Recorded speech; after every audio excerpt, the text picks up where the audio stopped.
अस्सलाम वालेकुम dear students. Reader कॉलेमिया वाले की मैथ ऑनलाइन क्लास में खुश आमदीद। उम्मीद करता हूँ आप सब खैर खैरियत से होंगे। तो बेटा, आज से इंशाल्लाह हम बाकायदगी से ऑनलाइन क्लासेस का आगाज़ करने जा रहे हैं, जिसमें पहला लेक्चर आपका मैथ का सेकेंड ईयर की बुक में से चैप्टर नंबर 1 है, उसके बारे में हम पढ़ेंगे। सब उससे पहले ओवरऑल आपको रिव्यू दूंगा कि कौन कौन से चैप्टर्स हैं, कितने उसमें से नंबर्स के क्वेश्चंस आते हैं और कौन कौन से इंपॉर्टेंट चैप्टर हैं और उनको किस तरह डिवाइड किया गया है।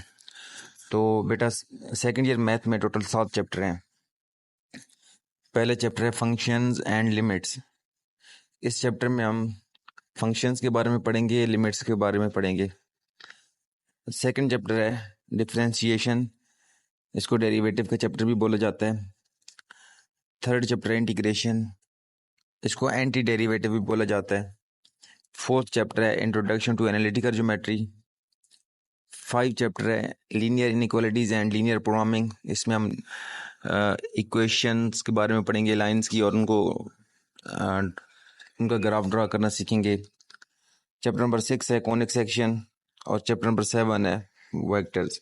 तो चैप्टर नंबर 1 हम स्टार्ट करने जा रहे हैं। चैप्टर नंबर 1 है फंक्शंस एंड लिमिट्स। तो इंट्रोडक्शन में आता है functions are important tools by which we describe the real world in mathematical terms. They are used to explain the relationship between variable quantities and hence play a central role in the study of calculus. इसमें कहते हैं कि function जो है वो important tool है इस real world को डिस्क्राइब करने के लिए मैथमेटिकल टर्म में। इसमें बेसिकली हम करते हैं कि जो डिफरेंट वेरिएबल्स होते हैं उनके दरमियान रिलेशन डेवलप करते हैं। Concept of function. The term function was recognized by a German mathematician Leibniz 1646 to 1716। तो ये शॉर्ट क्वेश्चन और एमसीक्यूज के लिए इम्पोर्टेंट है कि जो फंक्शन है टर्म वो किसने रिकॉग्नाइज्ड की थी, जर्मन मैथमेटिशियन है Leibniz. To describe the dependence of one quantity to on another. The following example illustrates how this term is used. The area A of a square depends on one of its sides x by the formula A is equal to x square। अब A जो है वो area है square का और x जो है वो कोई भी साइड है। तो जाहिर सी बात है, जब लेंथ और विड्थ सेम हो तो दोनों को हम x कहेंगे और उसका जो फार्मूला होगा वो x स्क्वायर है। तो हम कहेंगे जो एरिया है वो डिपेंड्स करता है उसकी साइड्स पे। कौन सी साइड्स? x वाली। सो हम कह सकते हैं, so we say that a is a function of x, कि जो एरिया है वो x का फंक्शन है, क्योंकि ये एरिया किसी भी स्क्वायर का है वो x पे डिपेंड कर रहा होता है।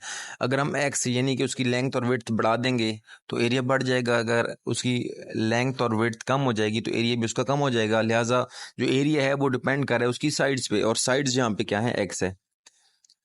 सेकेंड है the volume v of a sphere depends on its radius by the formula. अब आपको पता है कि जो वॉल्यूम है उसका फार्मूला होता है v is equal to 4/3 pi r cube. अब 4/3 और पाई, ये तीन जो है कांस्टेंट हैं, टर्म्स हैं, ये तो चेंज होंगी नहीं। तो चेंज होने वाली जो चीज़ है वो है रेडियस, तो आर क्यूब। तो इसका मतलब है कि रेडियस जैसी चेंज होगा तो वो डिपेंड करेगा उसके उस पे तब्दीली लेके आएगा वॉल्यूम पे। इसका मतलब है कि जो वॉल्यूम है वो किसका फंक्शन है? आर का, रेडियस का। यानी कि रेडियस इंडिपेंडेंट वेरिएबल है और जो वॉल्यूम है वो डिपेंडेंट वेरिएबल है, क्योंकि वो उस अपने रेडियस पे डिपेंड कर रहा है। A function is a rule और correspondence relating two sets in such a way that each element in the first set correspond to one and only one element in the second set।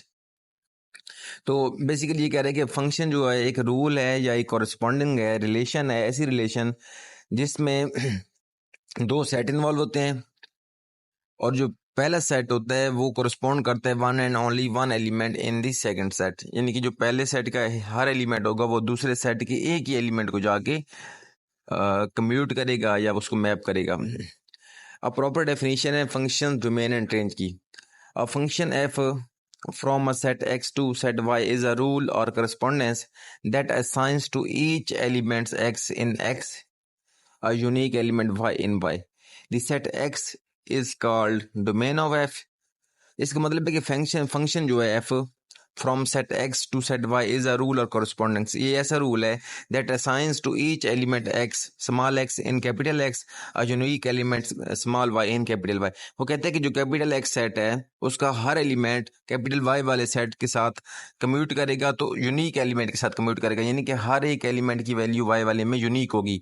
ऐसा नहीं होगा कि पहले set की जो value है वो जाके दो सेट वाई के दो एलिमेंट्स को कम्यूट करे। लिहाजा हर एलिमेंट की जो वैल्यू है वो सेकंड जो सेट है उसके यूनिक एलिमेंट सिंगल एलिमेंट के साथ जाके कम्यूट करेगी। इसको अगर हम ग्राफिकली देखें तो फंक्शन जो है वो बेसिकली एक मशीन होती है जिसमें हम इनपुट एडिट करते हैं, डालते हैं और वो हमें कोई भी आउटपुट देते हैं। जैसे पहले में देखें इनपुट डाल दें हैं फंक्शन के अंदर, वो एक मशीन है और वहाँ से हमें आउटपुट दे रही होती है। सेकंड जो इमेज है उसमें आप देखें थोड़ा सा क्लियर हो जाता है कि किस तरह वो फंक्शन है और किस तरह हम इनपुट डाल रहे होते हैं। फंक्शन है एफ ऑफ एक्स और उसको हमने कहा है कि 2x, F of X is equal to 2x। तो इनपुट है एक्स वाला सेट और कौन सा है 1 2 3 4 5 6 7 अप टू सो ऑन, यानी कि हम हर एलिमेंट की हर वैल्यू उस फंक्शन के अंदर डालेंगे। फंक्शन क्या है 2x, तो x के अंदर x के की जगह हम 1 पुट करेंगे तो 2 से मल्टीप्लाई होकर 2 हो जाएगी। इस तरह 2 पुट करेंगे तो 2 से मल्टीप्लाई होकर 4 हो जाएगी। 3 से पुट करेंगे तो 2 से मल्टीप्लाई होकर 8 हो जाएगी। तो उसके जवाब में आंसर हमारे पास क्या आ जाएंगे 2 4 6 8। अब ये जो 1 2 3 4 था हमने फंक्शन के अंदर डाला, ये बन गया 2 4 6 8। तो जो 1 2 3 4 अप टू सोन का सेट था वो आपके पास है इनपुट का सेट, इसको डोमेन बोला जाता है। फंक्शन के अंदर हमने वैल्यूज पुट की और जवाब में हमारे पास आया 2 4 6 8 का सेट, और ये आउटपुट का सेट होता है और उसको रेंज बोला जाता है। सेम दूसरी एग्जांपल नीचे पड़ी हुई है कि इनपुट के अंदर अगर हम 1 2 3 इसी तरह डालेंगे फंक्शन के अंदर, तो फंक्शन अब क्या है एक्स स्क्र का है। अब इसका मतलब है कि 1 पुट करेंगे तो 1 का स्क्वायर 1 ही आएगा, 2 पुट करेंगे तो 2 का स्क्वायर 4 आएगा और 3 पुट करेंगे तो 3 का स्क्वायर 9 आएगा। तो आउटपुट में कौन सी वैल्यूज आएंगी 1 4 और 9। तो ये बेसिक कंसेप्ट था फंक्शन के बारे में। इसमें notation and values of function. If a variable y depends on a variable x in such a way that each value of x determine exactly one value of y, then we say that y is a function of x। हैं वही चीज़ें जो पहले हम ready कर चुके हैं। Swiss mathematician Euler invented a symbolic way to write the statement y is a function of x as y is a function of x। जैसे उन्होंने लिखा हो कि ना y is equal to f of x, तो इसको हम पढ़ते हैं कि y जो है वो फंक्शन है x का। तो ये किसने सिंबॉलिकली सबसे पहले बताया था, इन्वेंट किया था स्विस मैथमेटिशियन आयलर ने, which is read as y is equal to f of x। Note में लिखा हुआ function are often denoted by the letters such as F G H. Small F G H और capital F G H से भी function को denote किया जाता है। सेम नीचे वही चीज़ पड़ी हुई जो हमने इनमें जब भी देखे थे कि इनपुट होती है, इनपुट डालते हैं मशीन के अंदर और हमें कोई ना कोई आउटपुट दे रहा होता है।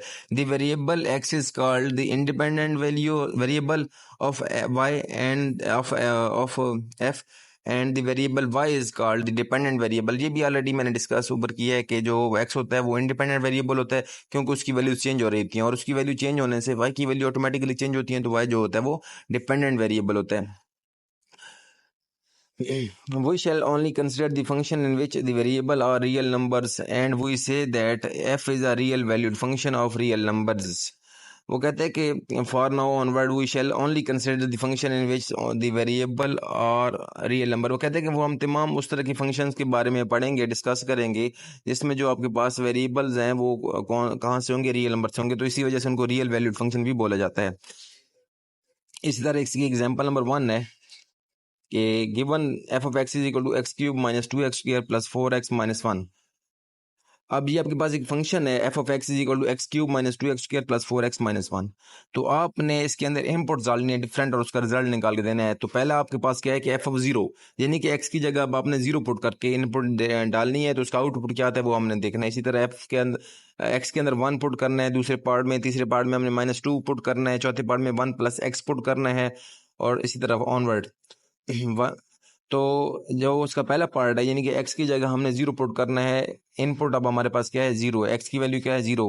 तो इसका जो पार्ट नंबर 1 है एफ ऑफ 0 वो हम पुट करेंगे क्वेश्चन के अंदर। तो जहाँ जहाँ पे भी x है वहाँ पे हम 0 पुट करेंगे तो ये बन जाएगा 0 पावर 3 जीरो हो जाएगा, -2 इंटू जीरो को स्क्वायर जीरो हो जाएगा, +4 इंटू जीरो जीरो हो जाएगा और -1। तो इसका आंसर क्या आ जाएगा? -1। इसका मतलब है कि x की वैल्यू जीरो डालने से जो आउटपुट हमारे पास क्या आई वो -1 आ गई। सेम जो नीचे एग्जाम्पल पढ़ी है आपने देख रहे हैं कि वही वैल्यूज हम x की